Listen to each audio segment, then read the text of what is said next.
Hey guys, I want you to open your books to page 135 and follow along with me.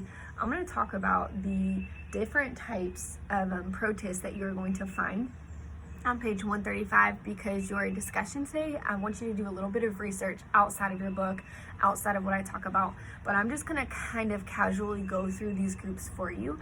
But the first one we're going to talk about today is the amoebid protists. And these are kind of cool because these are the things that they ooze to move. These are the things that use the pseudopods. And if you watched the last video of me going through the notes, you can know what pseudopods are because I did put a picture in there as well.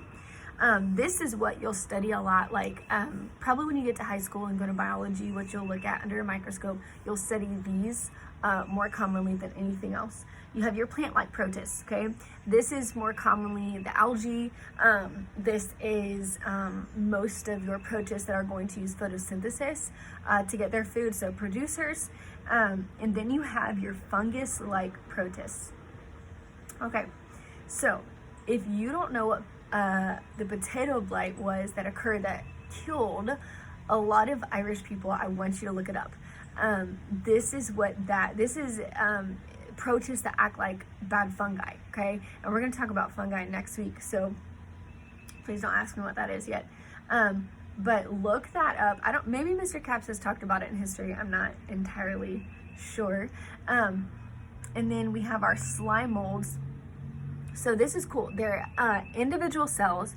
They're eukaryotic, but what's cool about your slime molds, which some of you might think is kind of gross, but they are small, and when food is scarce, when they're looking for food, sometimes they will all come together and clump as one to go look for food. And then what will happen is sometimes they're just in a colony, they're just a mass of tiny cells. But then sometimes they fuse together and join one big protist with just a ton of nuclei. Gross and cool, again, like I said. And then your microsporidians.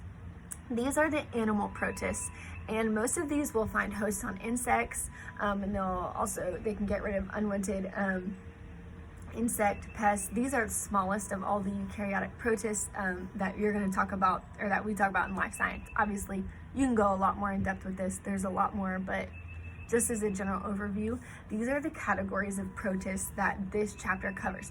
So what I want you to do today for your discussion is I want you to pick one of these categories that I went over. I want you to do some research. It shouldn't take you very long. Just do some research online. I want you to find a type of protist that can be classified in this category that is not in your book. Does everybody hear me? It's got to be something you found online. Okay, once you have found it, I want you to list for me what it is, what category you found it in. So does it fit the amoeboid protist? Is it a plant-like protist? Whatever it is, find the name, put it into its category, and then I want you to list for me one fact about that protist. That's it.